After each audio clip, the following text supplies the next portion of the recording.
Golden State Media Concepts bring you Book Review Podcast, a haven for bookworms of all ages and the widest genres, from mystery to memoirs, romance to comedy, fantasy to sci-fi. If you love to read, this is the podcast for you. It's the Golden State Media Concepts Book Review Podcast.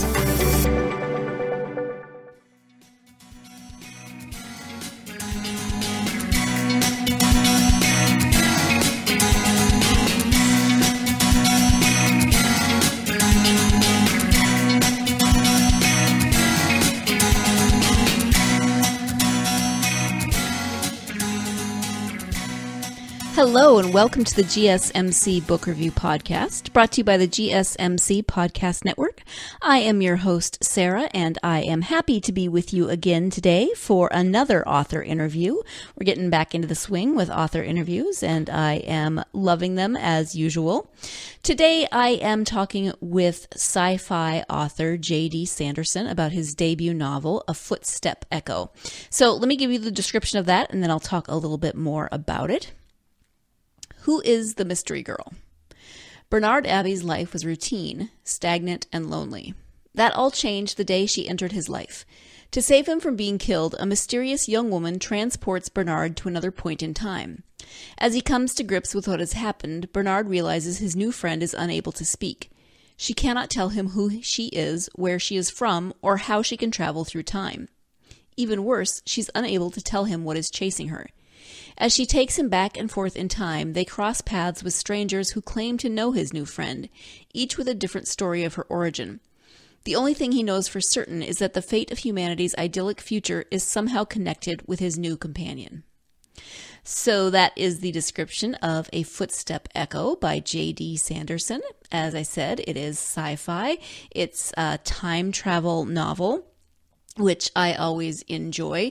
I've talked before about how I've never been a huge reader of sci-fi. I've always loved watching sci-fi. My dad got me into Star Trek when Next Generation came out, and we also watched the original, and then I've been a Star Trek fan ever since. I've always loved Star Wars.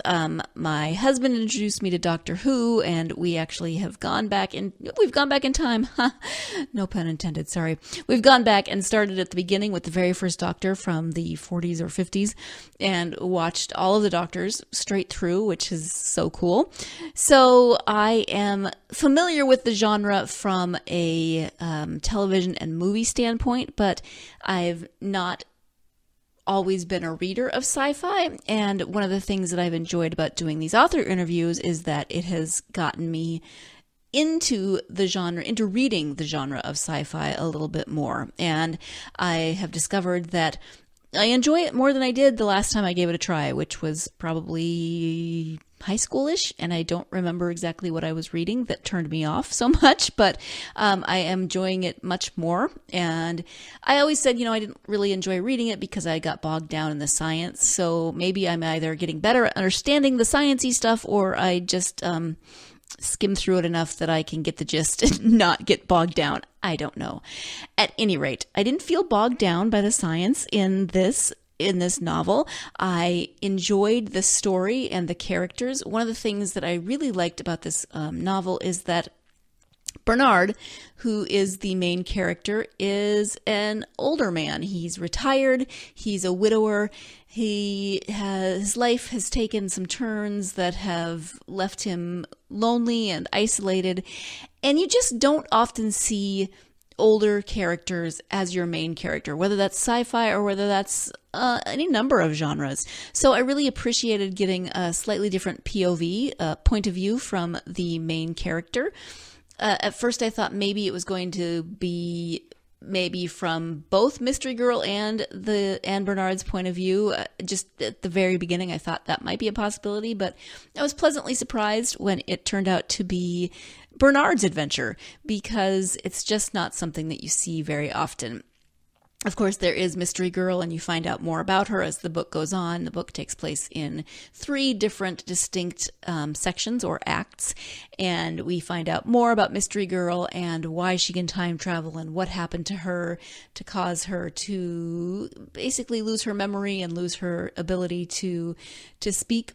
She can speak a little bit, words here and there, but it's very, very difficult for her. So that's another thing that I found interesting about the story was, how do you write a character who has trouble speaking? And obviously people have done it, and it can be done, but I found that to be an intriguing thought process for an author. How am I going to write this so that I can convey what she is doing in order to try to convey her thoughts? So a couple of different things that intrigued me right away. And then I always enjoy time travel stories, even when I get a little like, wait a minute, which time did we just jump in? Do we already know this? Do we already do this time? How do you keep track? That's one thing I always wonder. How do you keep track when you're writing time travel, whether it's novels, whether it's screenplays, etc.? So again, the novel is A Footstep Echo. It is by J.D. Sanderson, and I am going to turn now to that interview so that you can hear more of what he has to say about his debut novel. Hi, JD. Welcome to the podcast. Hi, thank you so much for having me. I appreciate it. It's wonderful to have you here. We are here to talk about your new book, A Footstep Echo. But before we do that, I would love for my listeners to get to know you a little bit. So if you could just share a little bit about yourself, whatever you're comfortable sharing. Yeah, sure. Well, right now I live in central South Dakota with my wife, daughter, and my little bouncy miniature poodle named Banjo. And I work. I'm fortunate enough to be able to write every day, but I'm very happy that I've been finally able to complete my first novel. It's something that I've wanted to do ever since I was 15, and I'm 35 now, so it took me a little while to get there, but I'm happy that I just got across the finish line finally. Yeah, and you work full time outside of writing as well, so finding time every day to write is really impressive. Yeah. Well, I mean, it might also explain why this took me 13 months to write. Sure. So tell us about A Footstep Echo. Well, it's a time travel book, first and foremost. I mean, I've always loved science fiction. I've been a fan of science fiction ever since I could remember. So I wanted to tell a fun time travel story, but I also wanted to deal with a more serious side of it. I didn't want to do anything that I'd ever seen done before. And yeah, there's a million travel books out there, and there's a million time travel movies and TV shows. Star Trek does it ad nauseum. Mm-hmm. So I wanted to make my book more of a character feature. I've been really inspired by a lot of cinema lately, like Arrival and Ex Machina, was really focused more on characters than spaceships. And while I love that kind of stuff, I love going to the movies and seeing spaceships blow each other up. But I guess that's not the kind of story I was interested in telling. The main story focuses on this old man named Bernard Abbey. He lives in a city alone by himself. He's a widower. He's out of his main line of work. His newspaper that he worked at for years has been shut down by the internet and automation. He's very lonely. He has nothing to do. And then one day he encounters this woman who can't talk. And well, I mean, she can talk, but very, very little, only one word at a time at great length. Mm-hmm. She's got some kind of an injury that he can't, figure out. And then to save his life, she knocks him out of his time, and that's where he's just like, what is going on? And then, she can't tell him who she is. She can do this, or what it is that's following her constantly. And now it's following him, it looks like. So he's this craggy old man who's like, oh, great, thanks a lot. Yeah.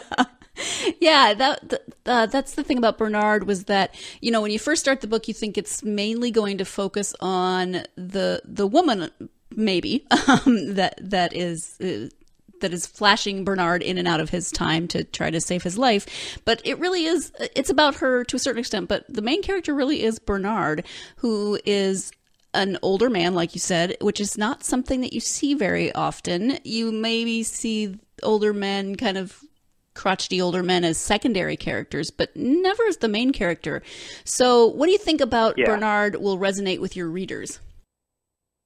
Well, I mean, the book in and of itself, I mean, it's a character study, and it's about dealing with change and progress at its core. I mean, that's, I think, the thing that I try to weave in with all the characters. They're all dealing with some kind of change, and him, he's dealing with, you know, he's old. He barely knows how to use his cell phone. He doesn't want to change. He's kind of just stuck in this rut of misery that he doesn't want to get out of. So I thought that was something that a lot of people can relate to, because a lot of people don't like change. Mm-hmm. Yeah, I'm not a big fan of it either, you know, sometimes. And I also wanted to tell a story where the character would be a little resistant to certain things. And I think, but also one of the main reasons I decided to tell a story about an old man is because I wanted to get as far away as I could from what you see in popular culture. And I actually am a big fan of, like, the young adult series, Mm-hmm. but I wanted to tell something without a teenager or a young 20-something as the main character. I mean, the mystery girl is in her late 20s, and she's about as young as it gets for the book. But I wanted something that was the opposite of what I've seen. That's kind of the mantra I've had for this book. What have I not seen before? And I'm going to jump in here so we can take our first break of the podcast, but that gives you a little bit of insight into Bernard, the main character, and the story itself. When we come back, we'll be talking more about Bernard, more about the story, and more about JD's writing process in general. So stay tuned. You're listening to the GSMC Book Review Podcast, and I'll be right back. Always on the go, but the day just won't be one without your Hollywood fix. Let Golden State Media Concepts Entertainment Podcast take care of that. An all-inclusive look of pop culture.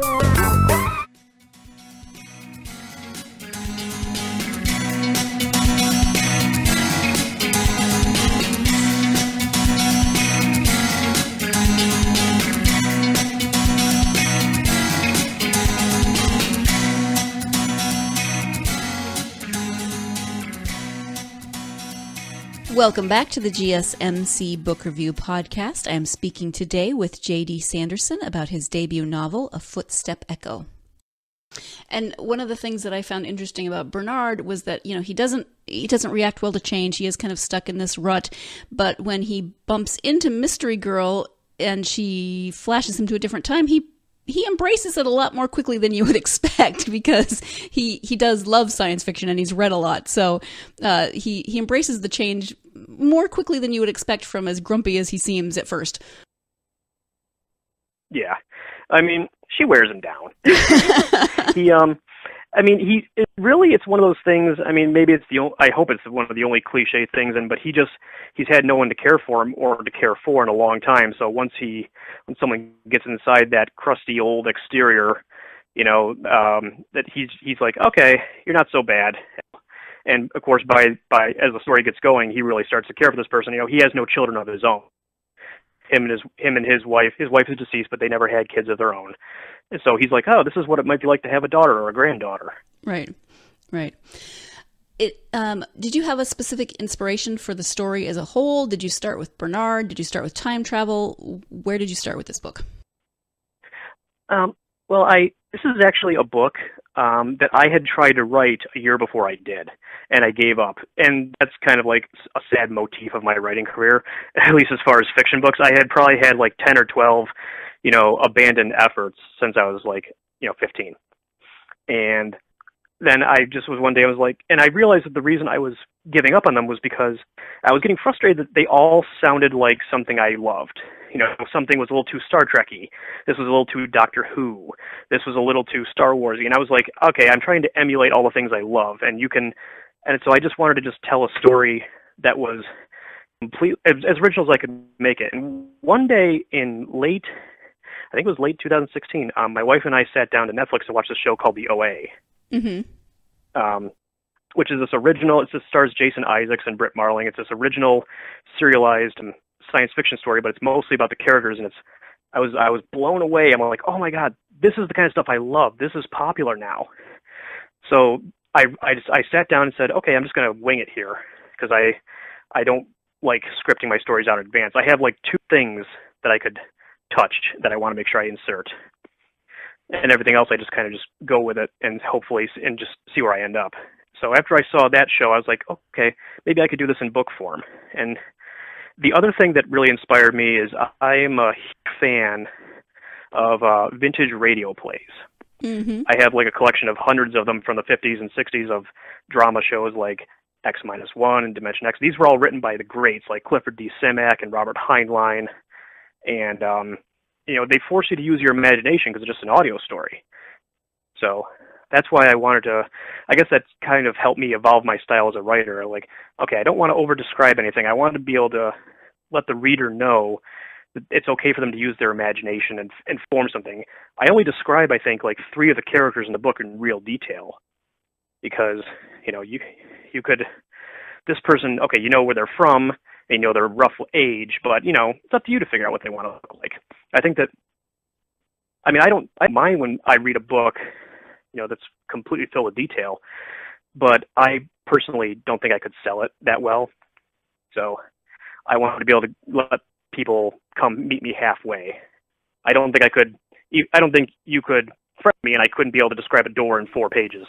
Some people can do that and they're brilliant at it, like Stephen King, but I just can't do it. Right. And some people can do it and they're less successful at it. So you're slogging through 4 pages of door description. This is science fiction and involves time travel and future. Bernard does end up in the future. So what kind of, if any, research did you do for some of the more technical aspects of the book? Oh, I spent hours and hours listening to like podcasts and reading any scientific paper I could find online because I'm not a scientist. I've taken, a class here and there on physics and astronomy in college years ago. But, I wanted to actually make it sound like I knew something of what I was talking about. So I was finding papers on like modern gravitational theory, and I was gravitational waves, plausible time travel. I have a couple books by Dr. Michio Kaku, who's always on TV. He's like the big Carl Sagan type figure nowadays. So I read everything I could from him, and I listened to a lot of podcasts and stuff on YouTube and lectures that people give, anything free that I could find because I was working on a budget. Right. But yeah, stuff like that. I spent a lot of hours doing that because I wanted to be able to sell something, even if I'm not a real scientist. Some of my favorite authors are scientists, but I just, I don't have time to go back to school and then finish a novel. Sure. And then, is there anything autobiographical in the book? Probably not. I think every one of the characters has a little bit of me in there, different aspects of my personality. The only thing that's really comes close to my real life is the character of Maverick, who's the dog, who was based on my real dog. And Maverick passed away when I was halfway done with the book. Oh. So I was like, okay, I need a little bit of a catharsis here to help me through this. I'm going to go back so I went back and inserted Maverick into the book, and that was my way of grieving for him. And he was a really funny dog, so I tried to convey his personality as kind of this. He was one of those goofy Springer Spaniels who just looked at you and go all the time. So. Yeah. Yes, I liked Maverick, and I was happy when Maverick showed up in the book. Talk about your writing process. You said earlier that you don't necessarily have a scripted story in your head. So do you just dive in? Do you at least have a brief outline? Do you just kind of let it flow? How does that work? I knew there was 3 or 4 things that I wanted to do in this book, and that's it. I knew I wanted the character to be an old man. I wanted, not quite be like an unlikable character. I know that's very popular nowadays with things like The Walking Dead and Mad Men, to have your protagonist be kind of a jerk. But I didn't want to quite go that far. I wanted to have him just be kind of a craggy old man. I wanted to avoid writing it for a younger audience. There's not, there's no real heavy adult situations in the book. There's some violence, there's some language, but I just, I love kids' books, and now that I have a daughter, I'm going to be reading her lots of them. But that's just not the type of story I think I can tell. So I wanted to tell an adult story for adults. I wanted to have a major character, or at least a semi-major character death, because I like when the stakes are actually high. Right. You see things all the time where there's like a fake killing. Oh, this person's actually really alive. They come back the next episode. Right. Or the next book. I hope I didn't just spoil anything for anyone, but I won't say the name. Right. No. And I like the idea of another main character that couldn't talk. I'm like, how am I going to write that? Yeah. It was just kind of a challenge to me. Yeah, and actually, that's a really good point. How was that writing Mystery Girl in the beginning when she really struggled? She could, like you said, she can get a word out here or there, but it's a struggle. And I don't think it gives anything away to say that she's had a brain injury in the beginning of the book, which affects her speech. So how is that writing? I did some work on conditions like amnesia and aphasia. I don't really go into what exactly it is. Sometimes amnesia and aphasia can be given on by physical injury. They can be mental stress, and I don't really specify because I'm not a doctor. I had a parent who worked in a neurology ward, although they weren't a doctor either. But so I have a passing understanding of some of these things. So I really just spent a lot of hours in the mirror kind of gesturing, looking like, okay, if I was trying to explain something, how would I do this? I love that because now I'm just picturing you and having someone like walk in while you're standing in front of the mirror. No, I would just be praying that my wife would not walk in because I'd never live it down. That's awesome. So there is a future element to this book. What kind of world building did you do? Did you have an idea of how you wanted that to look, or did it develop as you wrote? Yeah, this is something I kind of had in my head that I wanted to touch. I had many things that I wanted to touch on, and there's even a few that I didn't, that I never got to because I didn't want to make it seem like I was preaching, you know what I mean, to the audience. Like, I mentioned that certain animals are protected species. I'm an animal lover. I mentioned that there is, an atmospheric scrubbing system, but I didn't want it to make it look like I was. We live in such a politically and socially charged world. You can't say anything about what you'd like without some side going either that's not enough or it's too much. But what I tried to do is I tried to just read a little bit and say, what's the most plausible thing that could happen?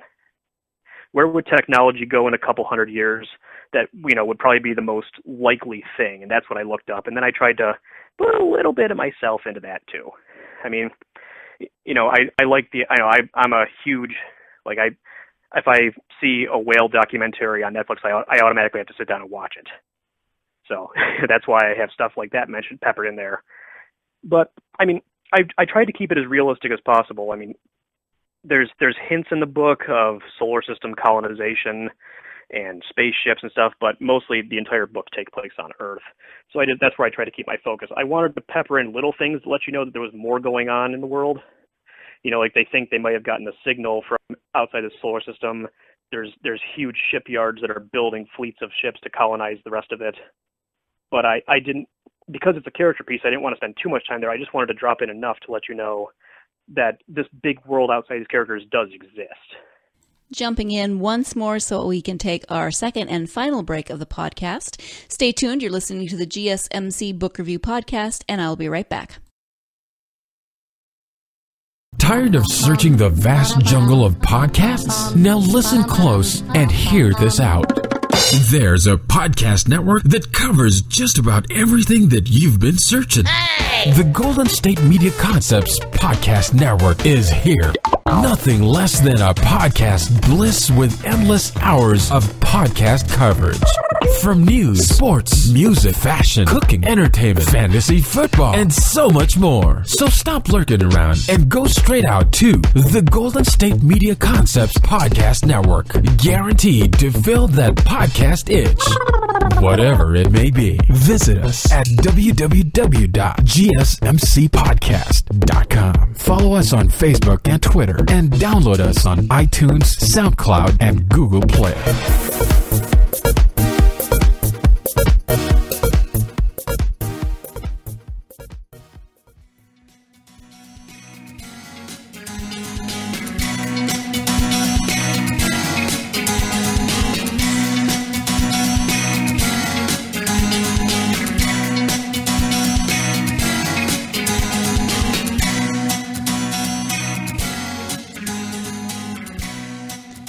Welcome back to the GSMC Book Review Podcast and the conclusion to my interview with J.D. Sanderson about his debut novel, A Footstep Echo. And since it is a time travel story, and one thing that I always when I watch Star Trek or when I watch Doctor Who, sometimes my brain gets a little like, oh, wait, how, what?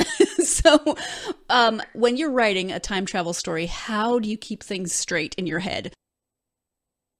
Oh, there were a couple times, more than a couple times, I had to go back and say, okay, where were they? Where did they last go? Because I didn't want to send them someplace they'd been to too much. I mean, there's one scene later on in the book where you have all the characters leaving at different points in the day to try and meet up in one spot. And I'm like, that is really hard to write. Mm-hmm. So I tried to limit the time travel as much because the first few drafts, before I whittled it down, had a lot more flashing back and forth. And I realized that I was starting to take away from the character building. So I cut it off, and I'm like, it didn't hurt the story at all. In fact, it made it a little stronger, I think. I just tried to whittle it away as much as I could. I kept it mostly between two time periods, modern time and then 200 years in the future. So as long as I held there, and there's a few jumps, like I think they go 10 years into the past or 15 years into the past. I didn't want to overdo it because then I probably would have gotten lost, and I would have probably somebody would have been reading it one day going, hey, this doesn't make any sense. Right. I just didn't want to have that happen. Right. Will we be encountering these characters again, do you think? Yeah, I'd like to think so. I'd love to revisit this universe again. I have a couple ideas.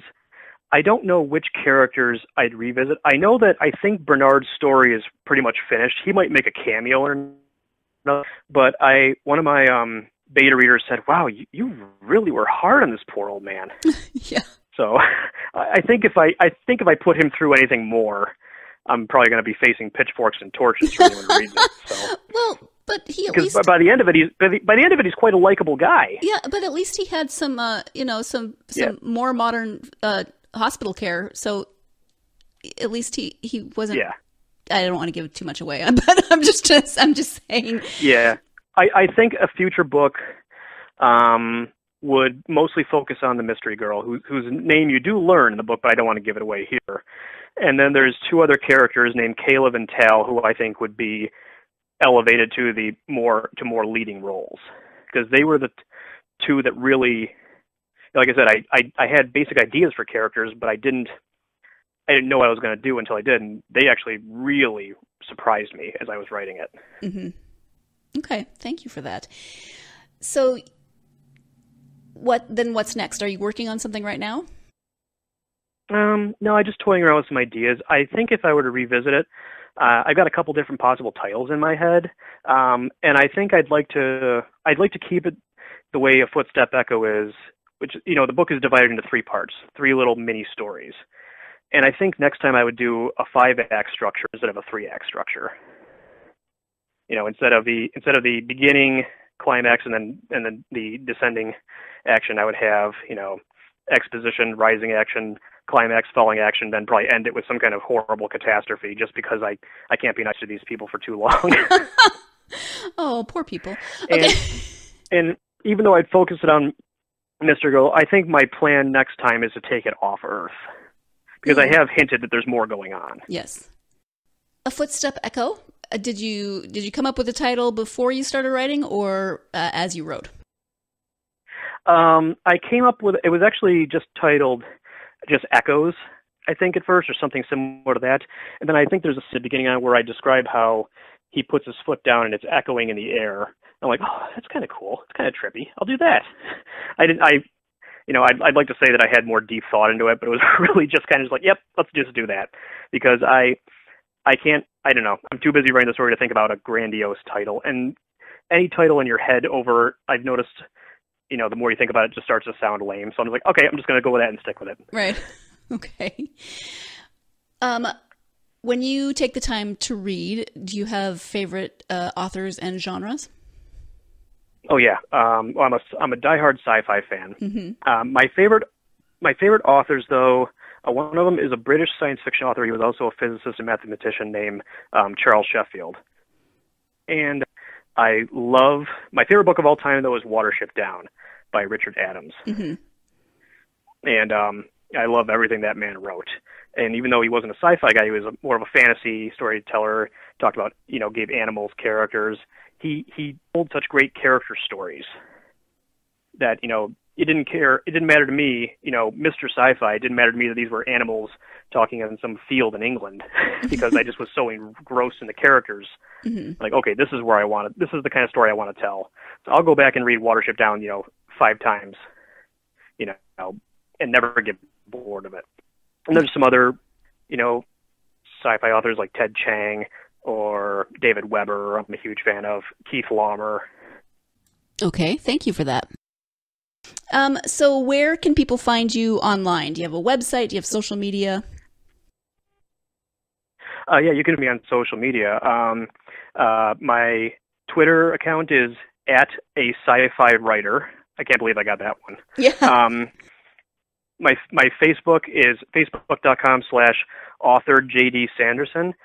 And I have you can find my novel on Goodreads and Amazon as well. Okay. Perfect. Thank you. So is there anything else that we haven't covered that you would like for people to know, whether it's about your writing, whether it's about books, anything that we haven't talked about? So much sci-fi. I mean, I'm pretty well versed in the genre, and my wife is a huge science fiction fan too. I was like, "Have you seen this one?" When we first met, she's like, "No, have you seen this one?" I'm like, "No, cool, let's trade." We both just love the genre so much, but I noticed one thing, and this goes back to my desire to not want to do anything I haven't really seen before. I wanted to avoid the trope that all science fiction is dealing with people in hypothetical situations where they're facing adversity or some kind of horrible thing. And there is adversity in my book, but I wanted it to be more about how people deal with progress. I mean, the central bad guys in the book are really opposed to progress. They're really opposed to, scientific advancement. They believe it's hurting everything. And, that's kind of how Bernard is at the beginning of this. I mean, he likes science fiction like I do. I kind of had to put that in there because, he's a little bit of me. But he doesn't want to advance in the rest of his life. He thinks it's over. There's no point. So I wanted it to be about how we deal with progress of all kinds. You look in the world today and there's a lot of people who just don't want anything to change. And change is inevitable. Not all change is entropy, where it's breaking down. Some change is actually good. Mm-hmm. And I thought that was a different way to approach things than I had usually seen, a more hopeful angle. And the future that I tried to build a hopeful future. We may not be fighting, we may not be friends with Vulcans, like in Star Trek, but at least, there's, war, disease, poverty are all wiped out in the future I have. And then there's this group that comes along that says, we don't like this, actually. Right. We want to go back a little bit because you're not, we don't like the way you've done things up until this point. And that's just exactly how I think it would probably happen. People can cure cancer and someone's going to complain. Right. Yep. So that's just how I wanted to do it. All right. I want to thank you so much for taking the time out of your weekend to talk to me. I really appreciate it. Thank you. Thank you. Thank you so much. Thank you so much for having me on. I really appreciate it very much. Again, thank you so much to my guest, J.D. Sanderson, for coming to the podcast to talk about his debut novel, A Footstep Echo. If you are a sci-fi fan, especially if you are a fan of time travel stories, then you definitely want to check this one out because it does have a lot of fun things to offer, a lot of, different ideas to offer in the genre. Even if you aren't a sci-fi fan per se, I would encourage you to check this out because, as I said myself, I am lately reintroducing myself to the genre of sci-fi, at least in the from the literary perspective. TV and movies, good. But if you have veered away from science fiction for a variety of reasons, maybe give this a chance and see what you think. Maybe you'll rethink your point on science fiction, or maybe it's not your cup of tea. That's everyone's preference. I'm just saying, if you haven't been reading sci-fi because of the science like I was doing, give it a shot, see what you think. And if you want to give it a shot somewhat risk-free, we do have a giveaway again this week. So JD has been kind enough to provide us with 3 copies to give away.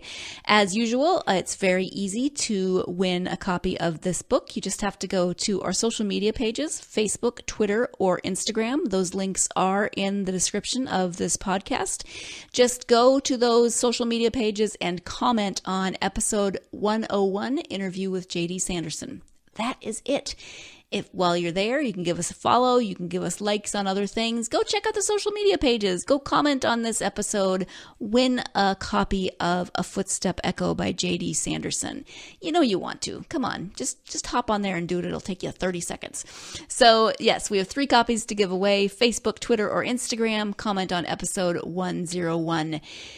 In the meantime, thank you again to JD Sanderson for joining me on today's podcast. Thank you for joining me as always. I appreciate all of my listeners, and I hope you'll join me again on Thursday when I have another return author for the podcast. Author R.J. Rossetti is coming back to talk about the follow-up novels, not 1, but 2 follow-up novels to his contribution to the Tawny Mountain Mysteries. And if you'll remember, he wrote about 2 characters, Katie and Malone, and they now have their own series. And it's the first 2 in the Katie and Malone series that we'll be talking about on Thursday. So join me for that. In the meantime, go out there and get yourself lost in a good book. Thanks. You've been listening to the Golden State Media Concepts Book Review Podcast, part of the Golden State Media Concepts Podcast Network. You can find this show and others like it at www.gsmcpodcast.com. Download our podcast on iTunes, Stitcher, SoundCloud, and Google Play. Just type in GSMC to find all the shows from the Golden State Media Concepts Podcast Network, from movies to music, from sports to entertainment, and even weird news. You can also follow us on Twitter and on Facebook. Thank you, and we hope you have enjoyed today's program.